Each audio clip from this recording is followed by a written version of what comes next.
सतत यही भाव। मंदिर में कोई शेर चीता आता है, मंदिर में कोई सिगरेट पीता है, मंदिर में कोई सिगरेट मत पीना। साहब, हमको सिगरेट पीने की आदत है तो बेटे मंदिर के बाहर पीना। ऐसा भी क्या गंदा लड़का है जो मंदिर में भगवान जी के ऊपर धुआं फेंक देता है? वहाँ मत पीना ठाकुर जी के सामने, नहीं तो ठाकुर जी नाराज हो जाएंगे। अच्छा गुरुजी, वहाँ नहीं पीऊँगा। यह क्या है? यह बेटे मंदिर है। मंदिर में धुआं मत फूंकना, गंदे काम मत करना, बुराई मत पैदा करना। हर समय यह मानकर चलना कि यह मंदिर है। मंदिर की भावना लेकर के चलेगा तो यह भावना तेरे मन में 24 घंटे छाई हुई रह सकती है। और जब भी तू बुरे काम करने के लिए चलेगा तभी यह मंदिर तुझे याद दिलाता रह सकता है कि अरे अभागे, यह मंदिर है, इसे क्यों खराब करता है। शिखा पूजन इसलिए।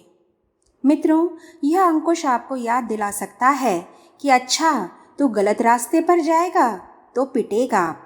हाथी ने गलत काम किया तो महावत ने उसे एक अंकुश चुभो दिया और हाथी सही रास्ते पर चलने लगा। आपके सिर पर यह गायत्री माता का अंकुश लगा हुआ है और यह झंडा फहरा रहा है। झंडे की लाज, झंडे की शान न जाने पाए, चाहे जान भले ही जाए। इसलिए मित्रों, इसकी शान मत जाने देना। इस किले पर झंडा फहरा रहा है। यह शान और यह आदर्शवादिता आपके भीतर बनी रहे और आप इसका ध्यान बनाए रखें। इसको आप बार बार भूल जाते हैं, इसलिए आपको शिखा वंदन, शिखा पूजन हम पहले कराते हैं। इन भावनाओं की कीमत समझिए, इन भावनाओं की वक़्त को समझिए, इन भावनाओं की इज्जत को समझिए। अगर आप इन भावनाओं की इज्जत को नहीं समझेंगे तो मैं कहूँगा कि आप अध्यात्म को ही नहीं समझते। कर्मकांड मात्र सिंबल। अगर आप कर्मकांडों को ही अध्यात्म मानते हैं तो गलती करते हैं। कर्मकांड अध्यात्म नहीं हो सकते। कर्मकांड आध्यात्मिकता की राह पर चलने के लिए हमारे लिए सिंबल हो सकते हैं, हमारे सहायक हो सकते हैं, मददगार हो सकते हैं, हमारे आधार हो सकते हैं। ये कर्मकांड हमारे लिए मीडियम हो सकते हैं, लेकिन ये लक्ष्य नहीं है, साधन है। कर्मकांड साध्य नहीं है, साधन है। साध्य है हमारी जीवात्मा का दिव्यत्व और देवत्व। जीवात्मा को दिव्यत्व और देवत्व प्राप्त करने के लिए हमारे कर्मकांड मददगार हों तो अच्छा है, उन्हें होना चाहिए। इन सारी की सारी चीज़ों को हमने इसलिए बनाकर रखा है। अच्छाई को खींचिए प्राणायाम द्वारा। मित्रों, इसके बाद चौथे नंबर की क्रिया जो आपको हम बताते और सिखाते रहते हैं षट कर्म के अंतर्गत, वह है प्राणायाम। प्राणायाम में क्या बात होती है? प्राणायाम में 2 प्रक्रियाएं होती हैं। एक, हम सांस को अंदर खींचते हैं और दूसरी बाहर फेंकते रहते हैं। एक और सांस निकालते रहते हैं। यह क्या कर रहे हैं साहब? बेटे, हम रेचक प्राणायाम कर रहे हैं और यह दूसरा पूरक प्राणायाम कर रहे हैं। यह क्या है? सांस खींचने की प्रक्रिया और बाहर निकालने की प्रक्रिया है। सांस खींचने की प्रक्रिया और फेंकने की प्रक्रिया का हमको बराबर ध्यान रखना चाहिए। एक दिन मैं आपको वृक्षों का हवाला दे रहा था, आप लोग भूले नहीं होंगे। वृक्ष अपने मैग्नेट के द्वारा पानी को खींचते रहते हैं, बादलों को खींचते रहते हैं। मैं आपको खदानों का भी उदाहरण दे रहा था। खदानें भी अपनी बिरादरी के छोटे छोटे कणों को अपनी ओर चारों ओर से खींचती रहती हैं और वे खदानें बड़ी होती रहती हैं। आपको भी चारों ओर से खींचना चाहिए, चारों ओर से संकलन करना चाहिए। इस दुनिया में भलाई भी है कि नहीं? हाँ साहब, है। अच्छे विचार भी हैं? हाँ साहब, हैं। अच्छे लोग भी हैं? हाँ साहब, हैं। दुनिया अच्छे विचारों से, अच्छे लोगों से और अच्छी क्रियाओं से खाली नहीं है। प्राणायाम का अर्थ यह है कि आप खींचिए, जो भी श्रेष्ठता है उसको समझिए, देखिए, ग्रहण कीजिए, अंगीकार कीजिए और अपने भीतर भरने की कोशिश कीजिए। क्षुद्रताएं छोड़िए। मित्रों, यह प्राणायाम का वह पहलू है जिसको हम रेचक कहते हैं। रेचक का अर्थ है कि जो चीज़ें हमको हैरान करती हैं, जो चीज़ें हमको आंतरिक कमजोरियों के रूप में परेशान करती हैं, उनको आप हटाइए और उनको आप फेंकिए। भगवान ने अर्जुन को यही उपदेश दिया था। क्षुद्रम हृदय दौर्बल्यम त्यक्तोत्तिष्ठ परंतप, अर्थात हे अर्जुन, अपने हृदय की दुर्बलताओं को, चारित्रिक कमजोरियों को, भावनात्मक निकृष्टताओं को छोड़ और ऊपर उठ। इससे पहले नहीं उठ सकता। भगवान के दर्शन की आस। मित्रों, मुझे प्राणायाम के सिलसिले में एक कहानी याद आ गई। एक था चोर। वह एक बाबा जी के पास जाया करता था और बाबा जी से यह पूछा करता था कि स्वामी जी, आपने भगवान को देखा है?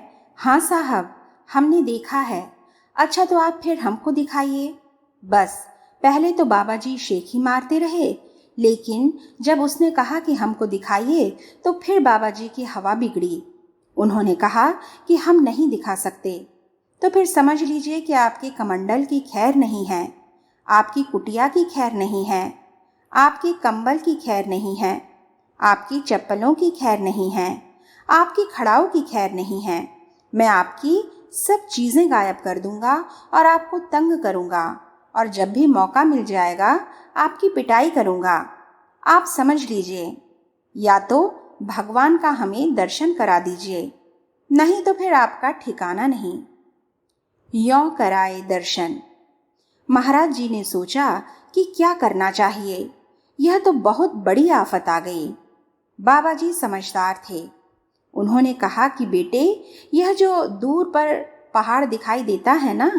हाँ महाराज जी। बेटे, उस पहाड़ की चोटी पर भगवान दिखाई पड़ेगा। चलिए, मैं तो तैयार हूँ। चोर तैयार हो गया। क्या करना चाहिए?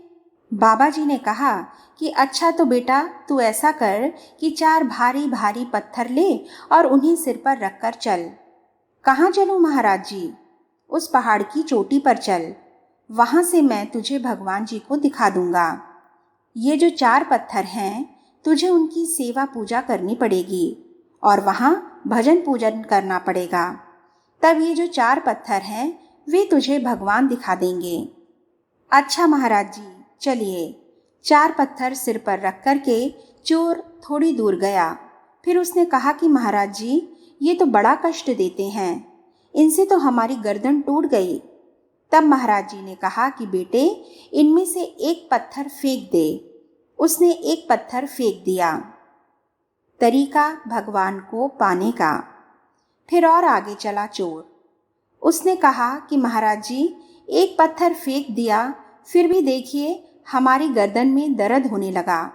ये तीनों पत्थर भी कितने भारी हैं, आपको दिखाई नहीं पड़ते? ठीक है बेटे, एक पत्थर और फेंक दे। उसने एक और फेंक दिया। 2 और रह गए।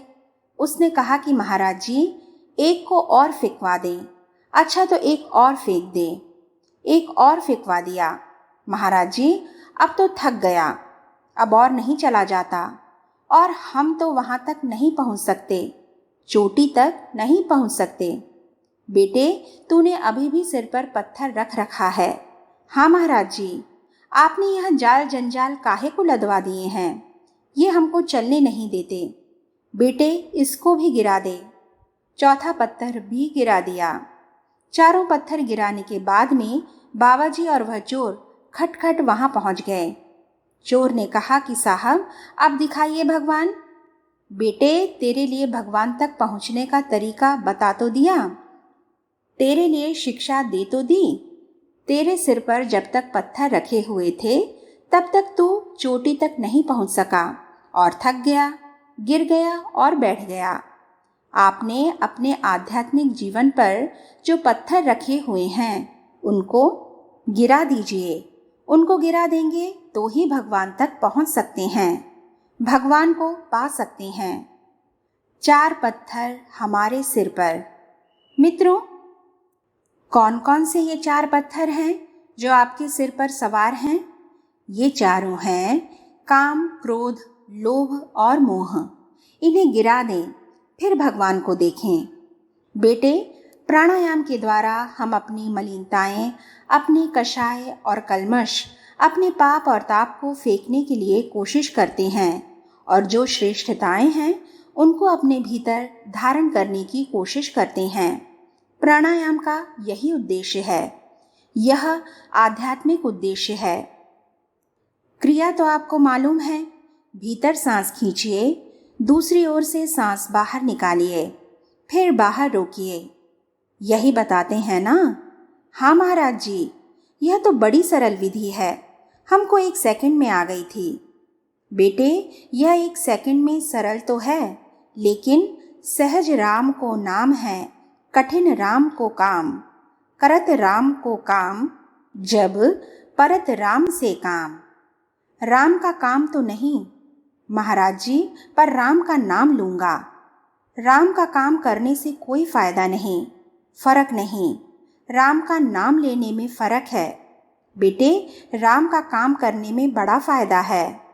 प्राणायाम करने के पीछे जो निष्ठाएं दबी पड़ी हैं, छिपी पड़ी हैं, उनको आपको जानना चाहिए और समझने की कोशिश करनी चाहिए।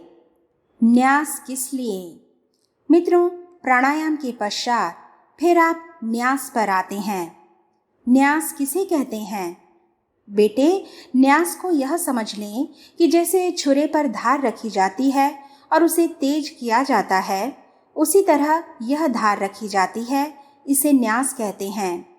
न्यास में पानी हथेली पर रखा और उसमें 5 उंगलियां डुबोईं और मुंह पर लगा दिया, नाक पर लगा दिया और कान पर लगा दिया। ये जो हमारी इंद्रियां हैं, इनको वास्तव में हम शिक्षण देते हैं, इनको सिखाते हैं, इनको परिष्कृत करते हैं, इनको डुबकी लगवाते हैं कि आपको क्या करना है। वांग में आशीष तो मुंह को लगाइए। अच्छा साहब, मुंह को लगा लिया। जल को मुंह से लगाने का क्या मतलब है?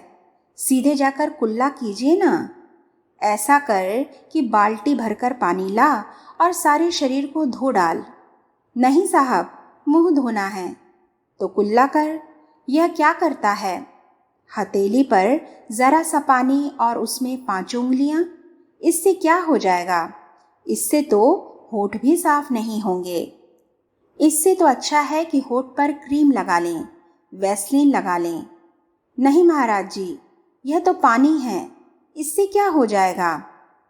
बेटे, इसके भीतर गुप्त चीजें हैं। मुंह से हम 2 बार पानी लगवाते हैं।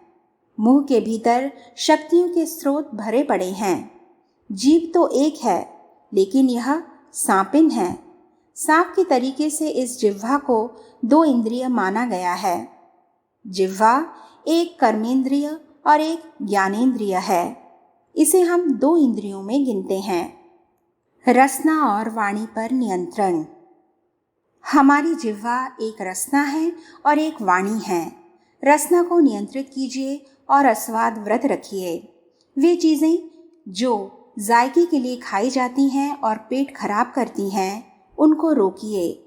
जीभ पर काबू रखिए। जो व्यक्ति अस्वाद व्रत का पालन कर सकता है और जीभ पर संयम रख सकता है, वही कामेंद्रिय पर संयम रख सकता है और उसके लिए ब्रह्मचर्य रखना संभव हो सकता है। जिसका जीभ पर नियंत्रण नहीं है, वह आदमी कभी ब्रह्मचारी नहीं हो सकता और उसका विचारों पर नियंत्रण भी नहीं हो सकता। गांधी जी ने अस्वाद व्रत को प्रमुख माना है। सबसे पहले जीभ को रोकिए, जीभ पर कंट्रोल कीजिए। जीभ के द्वारा अपने मरने के लिए कब्र मत खोदिए। हकीम लुकमान कहते थे कि आदमी दफन होने के लिए अपनी जीभ से अपनी कब्र खोदता है। बेटे, हमने जायके की वजह से और अनावश्यक चीज़ों की वजह से और न खाने वाली चीज़ों को खाने की वजह से अपने पेट का सत्यानाश कर लिया, अपनी सेहत को खराब कर लिया। अगर आपको सेहत ठीक रखनी है, मानसिक स्तर ठीक रखना है, तो आप संयम कीजिए। वांग में आसीस्तु, मुंह के ऊपर काबू पाइए। अहम पर नियंत्रण करें, कड़वे वचन न बोलें। मित्रों, मुंह के अंदर एक और चीज़ रहती है जिसका नाम है वाणी, जिसको वाक कहते हैं, सरस्वती कहते हैं। सरस्वती इसके भीतर रहती है। कौआ काको धन हरे, कोयल काको देत, मीठे वचन सुनाए के, जग अपनों कर लेत। वशीकरण एक मंत्र है, तज दे वचन कठोर। आपकी वाणी हर वक्त बिच्छू के डंक के तरीके से अपने अहंकार का विज्ञापन करती रहती है और दूसरों का असम्मान करती रहती है। साहब, आप कड़वे वचन बोलते हैं तो हमको बड़ा गुस्सा आता है। हाँ, बड़ा गुस्सा आता है। घमंडी कहीं का। जो आदमी दूसरों को छोटा समझता है वही कड़वे वचन बोल सकता है। जो आदमी घमंड से भरा हुआ है वही कड़वे वचन बोल सकता है। मित्रों, हम तो सही बात कहते हैं इसलिए गुस्सा आ जाता है और कड़वे वचन कहते हैं। बेटे, सत्य का कड़वेपन से कोई ताल्लुक नहीं है। कड़वेपन का जो ताल्लुक है वह आदमी के अहंकार से है। आदमी घमंड से चूर होकर के रावण के तरीके से चाहे जो बोलने लगता है, चाहे जो करने लगता है, और सामने वाले व्यक्ति का सम्मान जब गिरा देता है, पटक देता है, तब कड़वे वचन बोलने लगता है। आप सामने वाले की इज्जत कीजिए। अगर सामने वाले से शिकायत है तो उसे प्यार से समझाइए।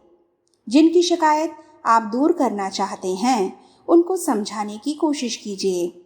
अपने दिमाग का संतुलन रख कर के मोहब्बत के साथ उन्हें बुरी से बुरी बात समझाई जा सकती है।